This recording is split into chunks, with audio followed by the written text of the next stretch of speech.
All right, guys, welcome to another episode of Healthspan Academy. I'm your host, Craig Shearhart, and joining me today is Jesse Coomer, who is a specialist in the Wim Hof Method and Breathwork, and he's got a Master's of Arts in English from University of Indiana State University. He's actually an English professor at Vincennes University. He's certified in the Wim Hof Method and author of Practical Guide to Breathwork, which is actually how I was first introduced to him. So we're going to talk a lot about that book. He's also the founder of jessecoomer.com. Lots of goodies on that website. Jesse, thanks so much for joining me today, man. Hey, it's a real pleasure to be here. Thanks for having me. Awesome. I want to start with how you got started kind of in the Wim Hof Method and became an instructor, and then how you sort of turned your focus into breathwork and this kind of stuff. Yeah, for me, my story is kind of interesting, I guess, because most of my life, if you would have told me, hey, Jesse, your main passion, one of your biggest passions in life is going to be health, wellness, and longevity and all these things, I would have laughed, because most of my life, I really was the opposite of healthy. And I absolutely ran away from anything that was possibly uncomfortable. And I suffered from an enormous amount of anxiety. I'm one of these kind of strange combinations of extreme extrovert. And also, I've always suffered from social anxiety. That's an interesting conundrum to be dealing with. And so if I'm not hanging out with people, if I'm not able to be social, then that makes me feel bad. But whenever I am about to go be social, I'm also anxious. So that was a big issue for me, and it led to a lot of really destructive habits in my search for a remedy to it. Right. And I didn't really have a whole lot of other outlets that I was really aware of. I knew you're supposed to exercise and you're supposed to, all these you're supposed to, but I didn't really understand why it was that whenever I ate the thing that I was supposed to eat, it didn't taste as good as the thing I wasn't supposed to eat.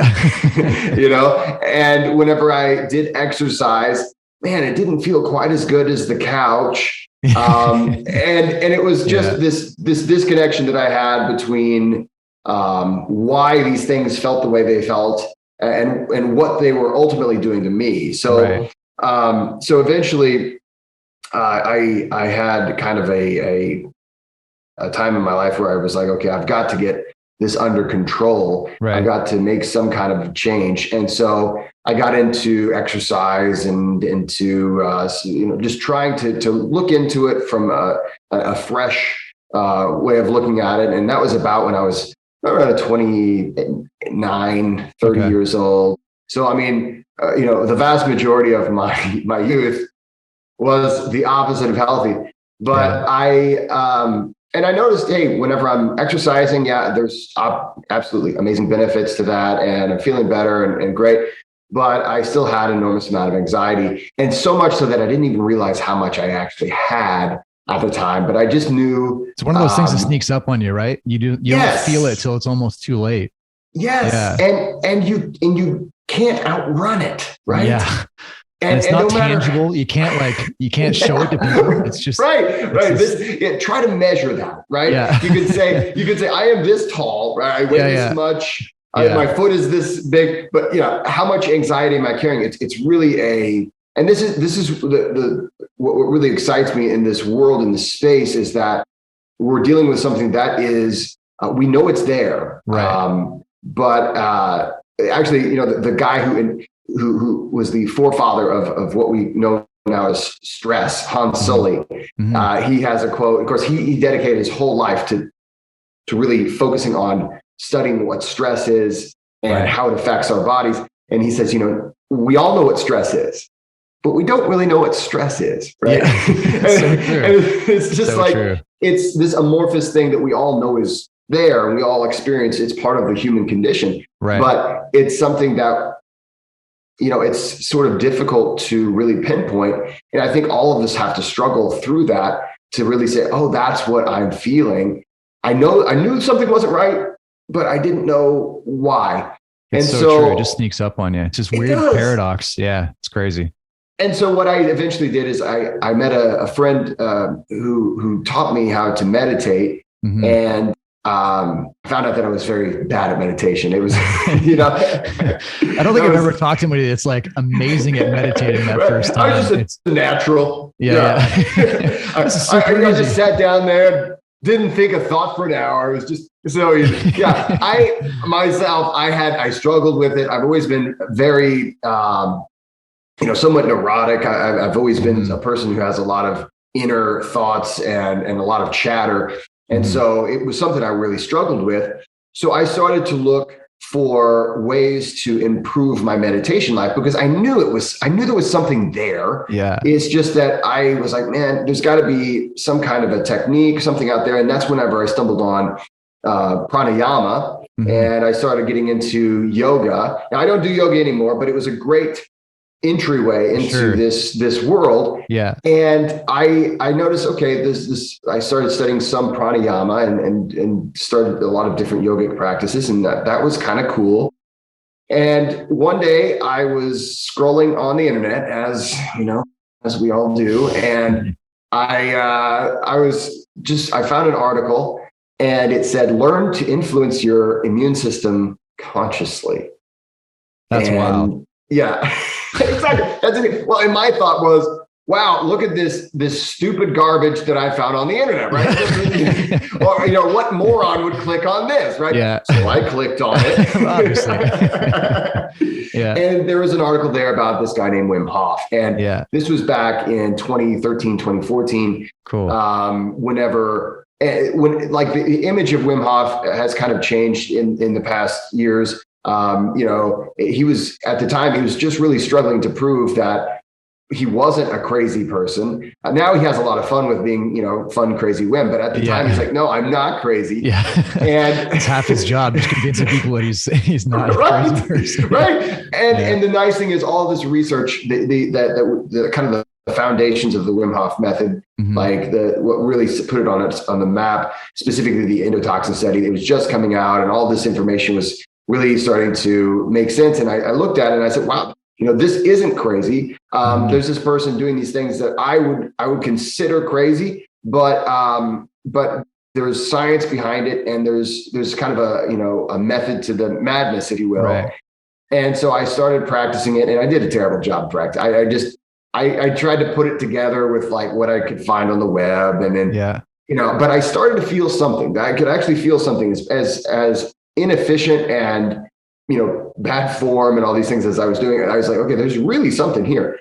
So I decided, okay, at the time they just came out with this internet course. And so I was like, okay, I'll try this out. And I learned it a lot better that way. And I was so gung-ho, I was so into it. I was talking about it to everybody I knew. My sister is a yoga instructor, and she actually owned a yoga studio at the time. And she's like, well, you talk about this all the time. Maybe you should come and teach a class. And I was like, well, there's not really any instructors in the world, right? There's only one, and he lives in the Netherlands, and his name is Wim Hof. And then the whole world thinks he's crazy. Right, exactly. So, and I was like, I would love to become an instructor, but no such thing exists. Yeah. Well, I was messing around online and I found a message board and I asked a random question. I don't even remember where this was. It was so much like meant to be that I asked a question. I was like, hey, if I go train, like if I go to one of these Poland expeditions, or if I go train with him in Spain, whenever they do those Spain expeditions, would that qualify me to be an instructor of Wim Hof Method? And it just so happened that there was an Icelandic, a competitive ice swimmer. And she says, hey, guess what? I just found out that there's going to be the very first class of instructor training, and Wim's going to go actually over to the United States to do so he's going to do one in Europe and one in the United States. Cool. I was like, whoa, okay, cool. So she sent me a link. I got in somehow and got to meet Wim and got to really train directly under Wim Hof and really go super deep, met a lot of amazing people. But that was whenever I started to realize, wow, this thing is for real. And then I started to learn the science behind why this stuff works. And from then on, I was just hooked. I've been a bookworm and a seeker of anything, a seeker of science and any techniques. I continuously study more techniques. I'm in the process of right now studying more techniques. Cool. And so that set me on the path where I am today. But it did start with a huge, just a shot in the arm with Wim Hof. It's like, whoa, this stuff is real. Right. And the thing that I think makes a difference, I think a lot of people can relate to, Wim Hof was the first real breath work they got into heavily, because it really does hit you over the head. You feel it, and you just really feel it. And then after that, then you start to say, okay, what's happening? What's going on? And then there's so many other things that you do feel, but maybe I think a lot of times, especially when I was studying pranayama before, I didn't have the patience that I once had, right? That I do have now. I didn't have the patience then to really be calm and to practice awareness, to really feel, oh, there are some subtle changes that do add up over time. And my practice does make a difference. And every breath makes a difference now. So that's how I got started. And then, of course, after that, I was hooked. And it's been many, many years now. Cool. Well, since 2016. And Wow. That's awesome, man. So let's talk a little bit about the science side. I know it's still pretty new. I know he's been collaborating. Actually, some universities have tracked him down to involve him specifically in some studies. I haven't seen any papers out, but I know it's kind of in process. So let's talk about where the research is at now. I know there's tons on meditation, and there's like tons of cognitive benefits of meditation. We know that much. The cold stuff I know has been a little bit mixed kind of in the literature. Let's talk about scientifically what happens, I guess, when we do focus on our breath. Is it just a matter of stimulating that parasympathetic system, that we're all like too much in the sympathetic, the nasal breathing? Talk a little bit about what's going on with our body when we do focus on our breath. Yeah. And this is something that I think is the biggest blind spot in our health and wellness, because we don't focus on it. We just, it's something that we automatically do. And those of you guys who are listening or watching right now, it was something you were automatically doing until I'm starting to talk about it. Now you're starting to notice that you're consciously doing it, right? True. You're starting to think about where you're putting that breath and how fast am I breathing? Yeah. And this is something that is really kind of fascinating, because we are the only species on the planet that have the ability to consciously control our breathing. Right. And that blew me away. When I was writing my book, Practical Guide to Breathwork, I had the great pleasure of working with Dr. Otto Music from Wayne State University. And and I'm telling you that, we would have these long sessions where he would say so much, it was like a gold mine. It wasn't just nuggets. It was just like straight. It was basically raining gold. It was basically raining gold. And I would try to catch as much as I could. Yeah. And write it down, try to understand it, decipher it until the next time we spoke. But ultimately, what this is, this breathing mechanism that we have, and this capacity for conscious breath, it allows us to tap into what we call the autonomic nervous system. And that is something that no other creature can do. And the theory is that when we develop the ability to speak, we gain this ability to consciously control breath. And if you think about what I'm doing right now, I mean, what we do here is we're regulating our breath a lot just to have a conversation. For sure. So the added little adaptation that we were able to get is that we can modulate our breathing. We can decide to hold our breath, to slow our breath down, and all of these things. And when I teach breath, and this is how I teach it when I teach my breath mastery courses, when any of these things, is a lot like a language. And of course, like you said, I am also an English professor, is one of my many hats that I wear. And so I guess maybe I always think about language.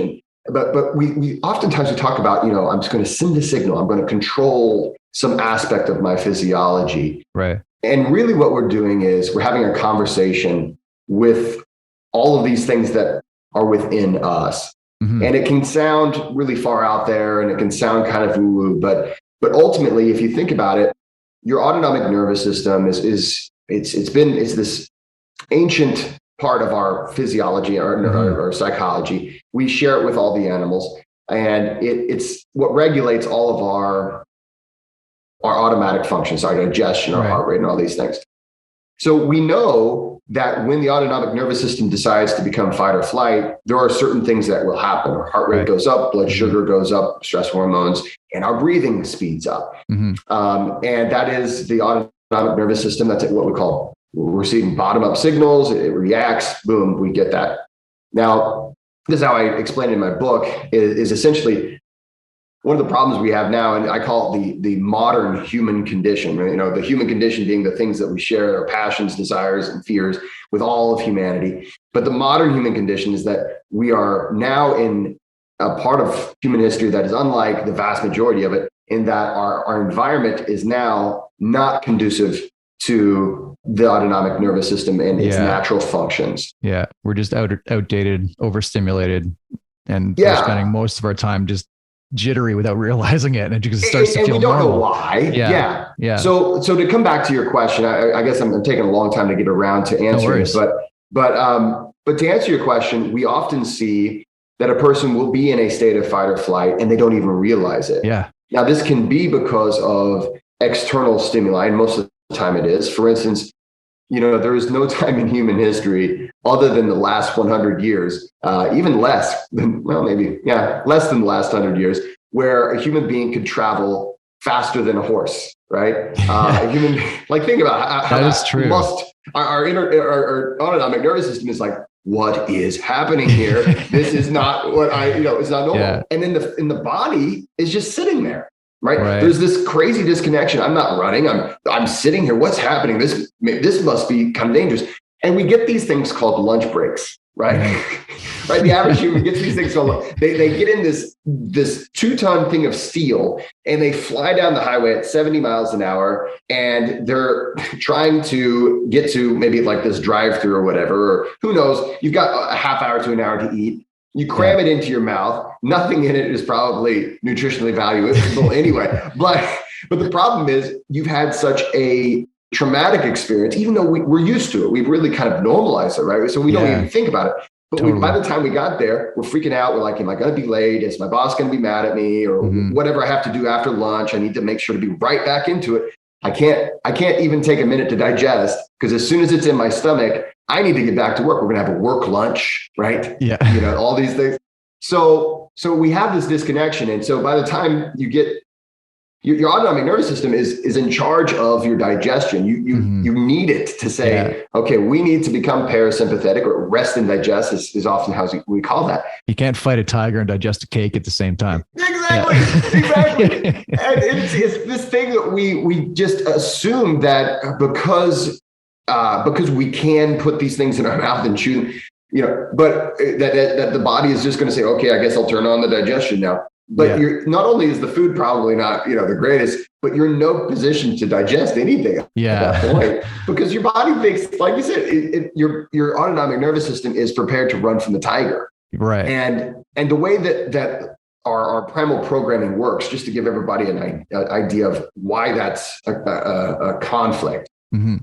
When we are in the state of fight or flight, when we are in that state of sympathetic dominance, it's excellent for if you are in a dangerous situation, because all of your circulation will go to your skeletal muscle. We literally will shut down our digestion completely. Our sexual function will shut down. Right. A lot of systems that, if you think about it, they don't make any sense. It wouldn't make any sense to have these things active if you're on the verge of dying, right? Yeah. Which we literally never see in life anymore. It's just like, except we're still in the system. So it's the same stimulus. It's just like not functional like it used to be. It's interesting. Exactly. It's such a weird conundrum. Yeah. And if you have a state where, okay, so now I am in this state of fight or flight, we understand intuitively that if you were running from a bear or something like that, you will be breathing heavily, right? Mm-hmm. You're going to be chest breathing, probably through the mouth. And that's just, we kind of take that for granted. That's going to probably be how we work. Right. Well, the interesting thing is the autonomic nervous system can be influenced from the top down through our breathing. And oftentimes we do it with our breathing in negative ways. So every breath we take, the breath we're taking right now, has an influence on the autonomic nervous system. Your autonomic nervous system is influencing the breath you take, but it's also listening for the breath And that's the language. There's always a conversation. You're listening to yourself, you're speaking to yourself. Mm-hmm. So the length of your breath, the speed of your breath, the depth of your breath, where mm-hmm. you're placing that breath within your breath wave is in the breathwork world, we call it the breath wave. Mm-hmm. And where that is, all of the things are, it's kind of like as I teach it in my breath mastery class, the parts of speech. When we learn a language, we learn the parts of speech, how you say a word, right? We learn inflection and all these things when you're learning a language. It's the same way with every breath you take. It's going to send a signal, right? It's going to say something in the language of your physiology to your autonomic nervous system. Mm-hmm. So what can happen? Here's a thing that can happen. Maybe you're in the office. Maybe you're at the office sitting at your desk, typing away. And maybe this happens all too often in the modern day. Maybe you've got a deadline. Maybe you're a little behind and you start to kind of freak out a little bit. Well, what happens is your body will take that as, okay, we're in a dangerous situation, right? Because we have such a huge brain. Our neocortex is so big that it can basically show representation. So the representation of boss being mad equals bear coming after me, right? When it comes to your autonomic nervous system. Yeah, the bear's back. Exactly. It's not those bears. I mean, and again, it comes back to you can never really run from these things. They're just going to find you. Yeah. So what happens is your autonomic nervous system will respond in the best way it knows how, and it says, well, what I need to do is I need to heighten the senses. Mm-hmm. So whenever you become nervous, whenever you're scared, you actually have a superpower that no one ever talks about. Right. We can smell better. And so our sense of smell is heightened, our sense of vision, our hearing. Now, in ancient times, in most of human history, that was a real advantage because if you were being tracked by an animal, you could see them, hear them, and smell them before maybe they got too close. Yeah. But now that has no real helpful purpose. Right. And we experience it as anxiety, right? Because and I think we all know what it's like to feel so much anxiety that it just feels like everything's just kind of coming in on us, right? Yeah. So what happens? Irritable. It's just, it's crazy. And then what happens is, the autonomic nervous system does that. Then it's also raising the heart rate. Right? Yeah. It's also going to raise your respiration rate. Mm-hmm. It's going to increase your adrenaline, your blood sugar, all the catecholamines, all these things that are related to being in that stress state. And then, so that's bad enough. But then what happens is you notice, right? Oh, yeah, it's just way worse. Oh my God, I'm kind of freaking out here. Yeah. Right? And what happens? Well, maybe I hope there's nothing wrong with me. And it starts to spiral. And you're freaking out about freaking out. Yeah. Yes. Yeah. And it turns into this feedback loop. And we call this a panic attack. Right. Right. Whenever you keep feeding that fear and anxiety, it just enhances. Now, what we do with breath, okay, and so there's a million different things we could talk about whenever it comes to how you can apply conscious breathing. But one of the first things we do is we help a client learn how to identify what's happening. Mm-hmm. Okay, so first of all, be aware of how the autonomic nervous system speaks. You have to be able to hear it in order to send it back the signal that, hey, by the way, we're not being chased after by a bear. I know, it feels like it. I know I'm worried about this thing and I can't get this out of my head. But honestly, we got to relax because we can't stay in this state all the time. Because you're your best friend or your worst enemy. You're really there. So what we can do is we can say, okay, we can't control any autonomic nervous system function except for, there are a couple. One is blinking. And literally how you use your eyes, for instance, if you have a soft gaze or simply by going back and forth with your eyes, you can cause yourself to go into a more relaxed state. Mm-hmm. But the breath is far more powerful. And so the breathing, what we can do is we can say, okay, I know based off of the language of the body, language of my physiology, that I can send a signal and I can say, listen, we're not being chased by a bear. And there are techniques that we use that will help to send that signal back to the autonomic nervous system. Right. The autonomic nervous system says, well, okay, I'm pretty sure I'm in a crazy life or death situation, but the breathing seems to disagree. Are we sprinting right now? Right.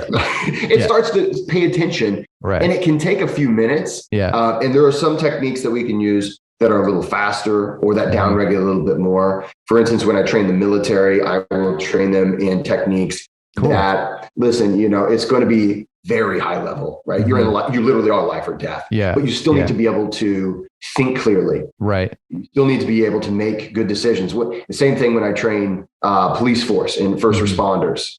That's essential. I mean, we want them to make good decisions when they're still need to be tactical, even when it is life and death. Yes. And we want them to make good focused decisions in, especially with my law enforcement. When I train them, I'm like, okay, guys, you're dealing with the worst parts of society, and we hear about, officers being killed all the time. Yet we do expect you to make good decisions all the time too. And maybe it's not fair or whatever, but guess what? No big deal. That's pretty easy. right. Never make a mistake. Right. And also be in danger all the time. It's a tough situation. and it's not just irrational when a gun's pointed at your head. Every time. Go. And never fail. Do that for 30 years. Really. Right. And so I do is I don't honestly, and this is, I guess, a sidebar. I don't think it's healthy for a person to be in that profession that many years. I've recently, I was talking to someone and they talked about, I guess the ancient Greeks would have a thing where after 10 years, you had to stop and you had to become a philosopher. So I've been telling some officer friends, I'm like, have you been in for 10 years? You need to become a philosopher now. We need you. And then after you became a philosopher, I guess for like 10 years, then you became a statesman or some kind of a leader. And so I'm like, that seemed to be probably made more sense.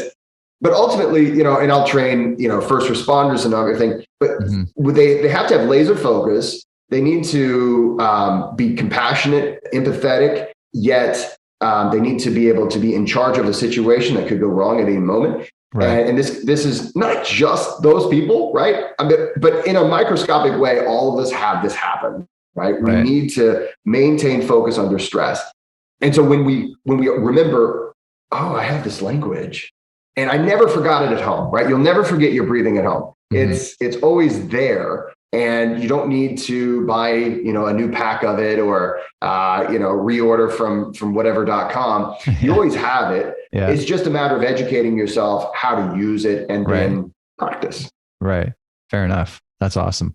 So let's talk a little bit about cold therapy. I know this is a big part of Wim Hof, and they're kind of like talked synonymously.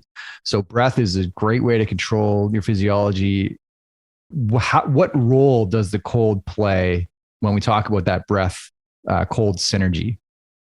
So there's a lot of different ways to use cold in your training. With Wim Hof Method, it's an integral part of the Wim Hof Method, being that there are three main parts with Wim Hof Method. There is a specific technique, the Wim Hof Method breathing technique, the protocol. There is cold training, and then all of it's kind of brought together with mindset and focus training.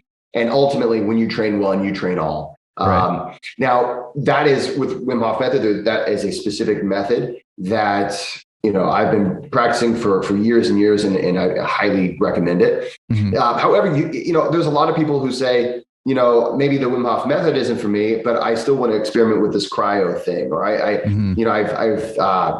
I've heard all these benefits with regards to, cold thermogenesis, or I get a lot of people that just want to do cold training, and it doesn't really matter what you want to do. I mean, cold training by itself it's a fantastic practice. When it comes to breathing and cold, regardless if I'm teaching, like for instance, sometimes I'll be training. Most of the time, I'm training Wim Hof Method if I'm teaching a person how to handle the cold. But also sometimes a person is like, okay, especially when it comes to learning how to handle that stress response, getting into the cold, regardless of whatever you're doing, you're going to be practicing some breath work just in general. Now, it will the goal here is to send a signal to your autonomic nervous system to relax. Right. Which is an incredibly difficult thing to do in an ice bath. Right. and let's face it, just the thought of taking a cold shower, or just the thought of getting into an ice bath is, I've got chills just thinking about it. Right, exactly. I don't often, a lot of times, a person will say, hey, why do you do this? Are you punishing yourself, or are you trying to brag? And I certainly am not trying to punish myself. There are times when I'll be kind of proud of, well, you should have seen. I was doing this, and hey, I have an Instagram, so I mean, it is, and anybody who says that's not something is lying. Okay, if you to a certain degree, there's like, wow, I did something that's kind of impressive. I kind of impressed myself. But the greatest benefit of cold training, in my opinion, and we can talk about the other benefits as well. There's a lot of benefits. The greatest benefit of cold training is psychological, right? In that, really, ultimately, and I wrote an ebook about this, and you can find it on my website, A Practical Guide to Cold Training. And I'm planning on actually bringing it out into a complete book in the next year. Awesome. So look for that, guys. But and I already take you step by step from first cold shower to, if you want to walk barefoot in the snow. I've got all those how to train for these different kinds of challenges. But the big thing is it's scary. Yeah. Right? And it's what I say in the book, and what I say just in person is cold training is 90% psychological. Right. Yes, there is a physiological element. You can go out and die. And that's why, actually, that's what made me write the ebook, because a lot of people were just like, I guess I can just go out and, I'll go climb a mountain barefoot in the snow, and I guess it's no big deal. No, just live out here in this. Yeah, exactly. There's a reason why we invented heating. Yeah. It's not like, oh, I guess we just completely did that for no reason. There is a reason. If you stay in the cold long enough, it will kill you. Yeah. Right. Without doubt, if you stay in the cold long enough, you will die. Hypothermia is real. Frostbite is real. Yeah. These things are real. Yeah. And I feel like the Wim Hof Method's gotten some unfair sort of association with that, with people just not following it how it was intended. And those are the stories you hear about, which is, I mean, it's, you can misuse anything, right? But if you're smart about it. Yeah. Well, and this is something where, typically it's a matter of a failure of precaution, but it's also, I will freely admit that it's a difficult thing to learn temperature training. So before we started today, we talked a little bit how you get into the sauna, and if a person uses sauna, if you stay in there long enough, it can kill you too, right? Yeah. We understand these are lethal forces that we're dealing with, but so is running. So are, you can die if you drink, everyone says water is good for you. It's true, but you can die if you drink too much water. Sure. I mean, these things that's where I think a lot of our thinking has to change about what is good for you and what is bad for you. Right. Because it always depends. And no one really wants to hear that, right? I didn't want to hear that. It's like, it depends. Well, Well, just tell me. Is it good? Well, then I'm just going to do a lot. And then if it's bad, well, then I'll just never do it. Right. You get those type A's, but everything depends on dose. It's all dose dependent. And a lot of it is dependent on you. Right. And so, for instance, I always tell the person when they first start asking me about cold training, they want to get into it. Okay, Jesse, how should I train? I'll ask them, have you ever trained, with weights or with anything else? And a lot of people at least have a theoretical knowledge of how weight training works. And if I said, okay, if I told you to go into the gym on day one and to bench press 300 pounds, I would be sending you to your death, right? I would certainly hope that someone's It's a great coach right there. Yeah. Let's just load all the plates on there and see what happens. And go. We know exercise is good for us, and weight training builds muscle. So why not build all the muscle in day one? And so that's oftentimes the attitude that a person will come at cold training with. Yeah. And the problem is, like, for instance, an ice bath. So you'll spend, if you really make a really good high quality ice bath, you're buying, you might have 100 gallons of water, and you might have 100 pounds of ice, and, so you're spending some money on it. And then it takes a lot of the time to get, you got to get it all prepared and it's all ready. And then you're like, okay, I'm just going to be in there for 2 minutes. And yeah, that's a little daunting. but just think about that. You probably spent a half hour getting it ready. Yeah. You spent money, and then you're like, okay, I built up all this, willpower. I got in, and 2 minutes in an ice bath is daunting. Yes. But you think, that's all I can do today? And then the ice melts, I have to redo all that. It took a lot of work to get it to happen. Right. Right. So what happens is oftentimes, and I've been guilty of, I've overtrained a lot. I think anybody that trains in pretty much anything, right? There's going to be a level, especially if you're really passionate about it, where you overdo things. Sure. And you're learning, right? Yeah. And so, I've gone to the point where I probably should have sought after medical attention, to be honest. I've gone to the point where I'm like pretty much teeter-tottering on hypothermia. Wow. And it's not like I'm, and these things are, sometimes it's a lot of ego that gets in your way, or it's a matter of, again, why don't I get my money's worth? It's like the buffet principle, right? Yeah. Go to a buffet. It's like, well, that's how it always starts. Well, I pay this amount and I'm going to try to somehow beat them at their own game at a buffet. Yeah. And people do that. And I've done it. I think it's very common with cold training. It's right. a matter of, well, I'm going to get my money's worth, or I'm going to get my whatever's worth. And honestly, once you get into a cold exposure, once you just accept the cold, right? You get into it, you've adapted, you can stay. I mean, you get to a place of peace. Right. And this is a beautiful thing. And this is awesome, beautiful time that you really have to earn, but you get it. Right. And you do just kind of say, well, I'm going to just stay in here. And the problem is a lot of people, when they're rookies, they'll stay into the point where, okay, now I'm miserable and I'm shivering and my lips are blue. I better get out now. Well, I mean, you've already stayed in way too long at that point. And so, and that's why I wrote the ebook, because a lot of people were doing that. And, there's a lot of, for instance, the people learning Wim Hof Method, or a lot of people learning these techniques, they're not necessarily going through like a Wim Hof Method .com.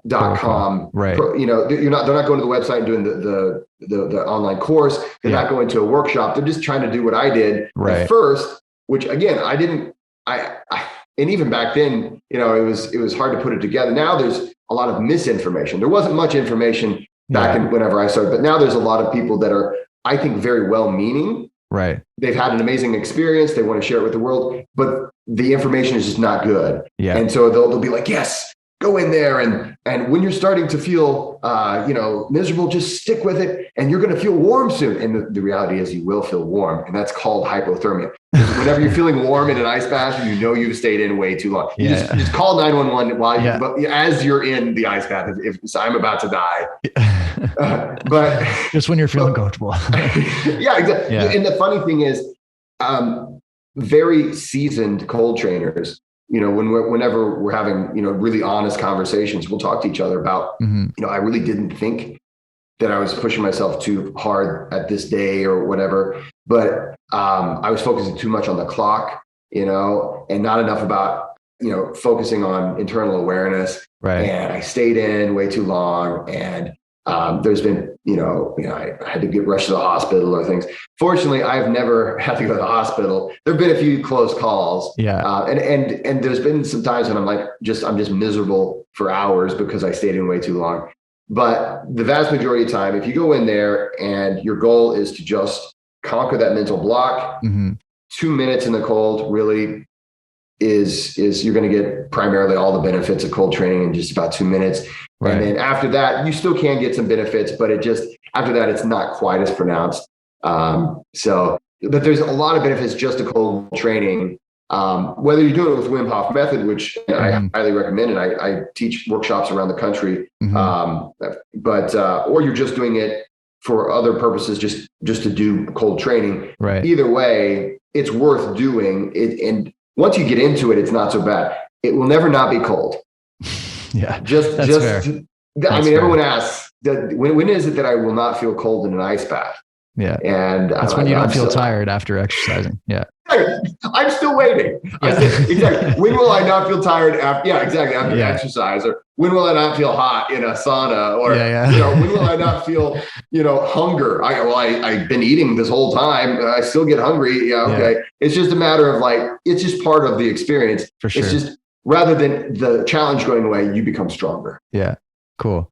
Let's talk quickly about the benefits. The one thing that has been documented is the brown fat issue. So it spikes your metabolism, and it can potentially help with body composition. What are some of the other benefits you've seen personally with cold and with some of your clients? One of I think the most common one is the anti-inflammation. Mm-hmm. And it's something that a lot of times people just relate cold therapy to, well, I've iced an injury, right? And whenever I don't have the injury, then that's, and a lot of us think about that, like the ice pack on the athlete that's taped to a certain part of their body. Right. Now, where the style of cold training that I do is full body immersion. Mm-hmm. And you'll see that you have a very high dose of norepinephrine. Mm-hmm. So norepinephrine is in the United States, we call it noradrenaline, but it's just kind of an interchangeable word. But ultimately, it is an incredibly strong anti-inflammatory. So we see positive effects just for overall inflammation reduction. Mm-hmm. We also see that because of that spike, there'll be things that you don't even really expect. Like, for instance, as opposed to having to take a regular allergy medication, a lot of people as long as they're doing a regular cold exposure, that gives them the anti-inflammation they need. And hey, great, awesome. I don't need to take all those extra medications. Mm-hmm. The norepinephrine boost also does a lot for our brain. Right. And there's some research that shows that it helps with cognition, it helps with test readiness, and it can reduce that high levels of norepinephrine in our brains on a regular basis. Will also help bring down inflammation there, and it can reduce some of the risk for Alzheimer's. Now, you also do see that in the sauna. So I want to give you some happiness there. Nice. But this is something that we see with cold exposure. There's mitochondrial biogenesis seems to occur whenever we get into an ice bath as well. So the more mitochondria we have, of course, the more energy we're going to feel. So that is always a fantastic benefit as well. Now, there's other benefits that are somewhat theoretical, and some of them that in one study it appeared and then another study it didn't. Mm-hmm. In my ebook, I kind of complain about this because what happens is that I've very rarely seen two studies be the same. So in one study, they'll say, okay, we submerged them from the waist down. Mm-hmm. This is what we saw. In another study, it's like, well, it was in a cryo chamber, so it was air. And then another study, it'll be like, well, okay, these people were swimming in 1 degree Celsius water for this many minutes. The one thing that I want to say that is really interesting about cold exposure training is that the norepinephrine bump that we see does not seem to have a tolerance. And that's something we don't see often in just about anything, in that we don't have to increase the dose or duration in order to see the exact same boost. And there was some research done, and a lot of times I'll get the question, which is better, a cryo chamber or the cold water immersion? Mm-hmm. And this particular study, now it was done on women, and the funny thing is, it wasn't on purpose, but it just so happened that they put a thing in the newspaper, and just mostly it was like 90% women responded. They're like, okay, we'll just do women. But we can I would be willing to bet that it's for everybody too. But what they saw is they had individuals get into 1 degree Celsius water from the neck down. And then they also had people be in a cryo chamber. And they saw in both cases very similar results as far as the spike in norepinephrine. And they did it over a long period of time. And there was never a decline. It was always the same spike, same everything. So we don't see I find that exactly. And there's so many people ask, do I need to go colder or longer, or in order to avoid the diminishing returns effect? And in cold therapy, we just don't see that. Interesting. Awesome. Jesse, I want to circle back to some of your own habits. Yeah. We're obviously in a pandemic right now. It's sometimes easy to lose track of your own habits, especially when you're coaching this stuff. So, and it's easy to get lost. You've got mobility. You talked about yoga. So mobility, exercise, nutrition, all that stuff. What is your main priority on that list right now? And what do your habits look like around that? Oh, wow. So I think that when it comes to prioritization, it's always the thing that I'm the worst at. So that for me, it's never going to be the thing that I'm the best at. Right. But I mean, all day long, I mean, I'm doing breathing techniques, right? So, and then of course, every day I'm doing the cold. I'm practiced on those, and those have become part of my life. So that even though I'm consciously doing these things, I'm practiced. The two things that I find the hardest for me, so therefore they're the things I think about the most, are diet and mobility routines. And I'll kind of talk about both, but these are the things. It's the proverbial eat your broccoli. Now, eating broccoli is not hard for me, but maintaining a diet that is conducive to my long-term goals, while still having the if life needs to be worth living aspect, right? That life balance aspect. It's not easy. And I think, this is one of those things that I think all of us are aware of. Hey, what we put in our bodies does make a big difference. For sure. My big struggle right now is with, my goal is to become more plant-based. So I'm really, a big fan of trying to, obviously life extension, health span extension. I'm loving that this program is just focused on that. And I love that. Cool. I'm trying to become more plant-based on a regular basis. And that is not always easy when you have a family that is not necessarily as on board with the latest whims and thoughts that you have in your head. Right. Yeah. And so, so I've been kind of going into that and just making small changes. And that's how it's always been for me. Small changes over time. That's the only way that I actually make real sustainable progress. Yeah. Mobility is another one.